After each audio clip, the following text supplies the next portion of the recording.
Magandang araw. Ako po si Mark Lester Diragad. Ito po ang aking daily devotions ngayong April 16. Why God cares for you. David Psalm na nilaki po ni Pastor Russell Campos sa 365 Daily Devotions. Ang Bible verse po yung araw ay galing sa Psalm 8. Sabi po ay, For the director of music, according to Gidi, a Psalm of David. Lord our Lord, how majestic is your name in all the earth. You have set your glory in the heavens. Through the grace of children and infants, you have established a stronghold against your enemies, to silence the foe and the avenger. When I consider your heavens, the work of your fingers, the moon and the stars, why you have set in the place. What is mankind that you are mindful of them, human beings, that you care for them? You have made them a little lower than the angels, and crowned them with glory and honor. You made them rulers over the works of your hands.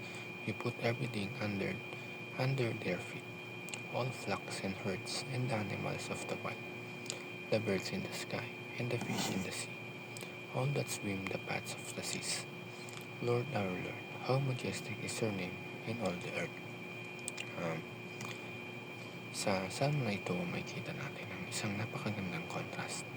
Ang laki ng kadakilaan ng Diyos at ang liit ng tao, pero sa kabila nito, pinapakita na mahalaga pa rin tayo sa Kanya.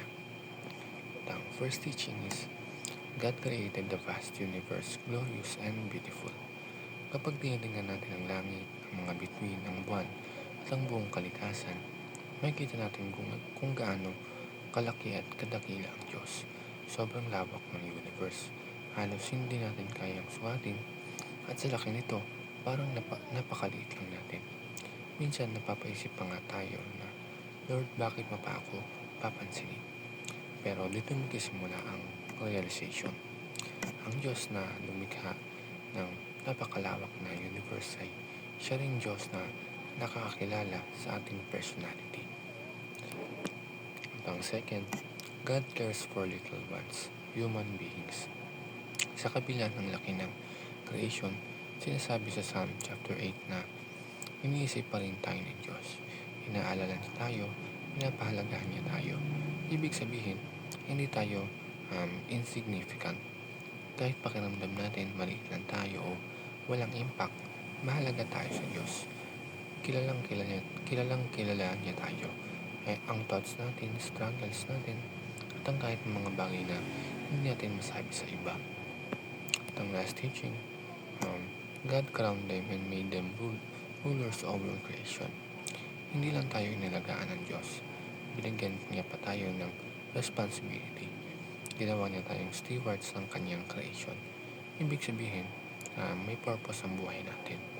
Hindi tayo ginawa para lang mabuhay at mag-exist, kundi para mag-manage, mag-care, at mag-reflect ng goodness ng Diyos sa mundo. Mga kapatid, ang devotion na ito ay paalala na kahit gaano kalaki ang mundo, hindi ka nawawala sa paningin ng Diyos. You are seen, you are known, and you are valued. So, ngayong araw, kung pakiramdam mo maliit ka, wala kang kwenta o hindi napapansin, tandaan mo ito.